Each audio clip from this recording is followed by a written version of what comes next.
പ്രകൃതിക്ഷോഭത്തിൽ വലയുന്ന കേരള ജനതയ്ക്കായി പ്രാർത്ഥനയോടെ Fiat mission. Thrissur വ്യാകുലമാത ബസലിക്കയിലെ മാതാ നികേതനിലായിരുന്നു പ്രാർത്ഥനാ കൂട്ടായ്മ സംഘടിപ്പിച്ചത്. ഇന്ന് തുടങ്ങിയ പ്രാർത്ഥന വരും ദിവസങ്ങളിലും തുടരും.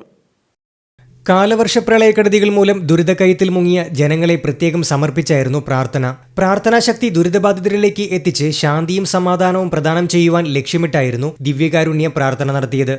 പ്രതികൂല കാലാവസ്ഥയിൽ ദൈവകൃപ ധാരാളമായി ലഭിക്കുന്നതിനു വേണ്ടിയാണ് ഫിയാത്ത് മിഷന്റെ നേതൃത്വത്തിൽ പ്രാർത്ഥനാ ശുശ്രൂഷ സംഘടിപ്പിക്കുന്നതെന്ന് തൃശൂർ അതിരൂപത ആർച്ച് ബിഷപ്പ് മാർ ആൻഡ്രൂസ് താഴത്ത് പറഞ്ഞു. ദിവ്യകാരുണ്യനാഥനോട് ദൈവത്തോട് പ്രാർത്ഥിച്ചുകൊണ്ട് നല്ല കാലാവസ്ഥയ്ക്ക് വേണ്ടി ദൈവത്തിൻ്റെ കൃപ ധാരാളമായി ലഭിക്കുന്നതിന് വേണ്ടി പ്രാർത്ഥിക്കാൻ ഒന്നിച്ചു കൂടുകയാണ്. ഈ പ്രാർത്ഥനയിലൂടെ ശക്തി സംഭരിച്ച് വേദനിക്കുന്നവരെ സഹായിക്കുവാൻ നാം ഓരോരുത്തർക്കും കഴിയണമെന്നും മാർ ആൻഡ്രൂസ് താഴത്ത് കൂട്ടിച്ചേർത്തു. പ്രാർത്ഥനയിലൂടെ ദൈവകരുണ യാചിച്ച് സർവ്വതും നഷ്ടമായവർക്ക് കൈത്താങ്ങാകുവാൻ എല്ലാ വിശ്വാസികൾക്കും സാധിക്കണമെന്ന് സഹായമെത്രാൻ മാർ ടോണി നീലങ്കാവിൽ പറഞ്ഞു. പ്രകൃതിയുടെയും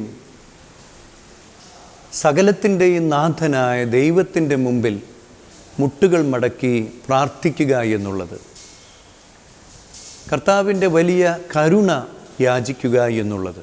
അഭിവന്യ പിതാക്കന്മാരുടെ ആശീർവാദത്തോടെ ആരംഭിച്ച പ്രാർത്ഥനാ കൂട്ടായ്മയിൽ വൈദികർ, സന്യസ്തർ, അൽമായ സംഘടനകൾ, കരിസ്മാറ്റിക് കൂട്ടായ്മകൾ എന്നിവ പങ്കെടുത്തു. ഇന്ന് രാവിലെ 11 മുതൽ ആരംഭിച്ച പ്രാർത്ഥനായജ്ഞം വരും ദിവസങ്ങളിലും തുടരും. ഷെയ്ഖാന ന്യൂസ് ബ്യൂറോ, തൃശൂർ. ഷെഖൈന ടെലിവിഷന്റെ വാർത്തകളും പ്രോഗ്രാമുകളും യൂട്യൂബിൽ കാണുന്നതിനായി ഈ ചാനൽ സബ്സ്ക്രൈബ് ചെയ്യുക. നിങ്ങളുടെ മൊബൈലിൽ തത്സമയം നോട്ടിഫിക്കേഷൻ ലഭിക്കുന്നതിന് ബെൽ ബട്ടണിൽ വിരലമർത്തുക.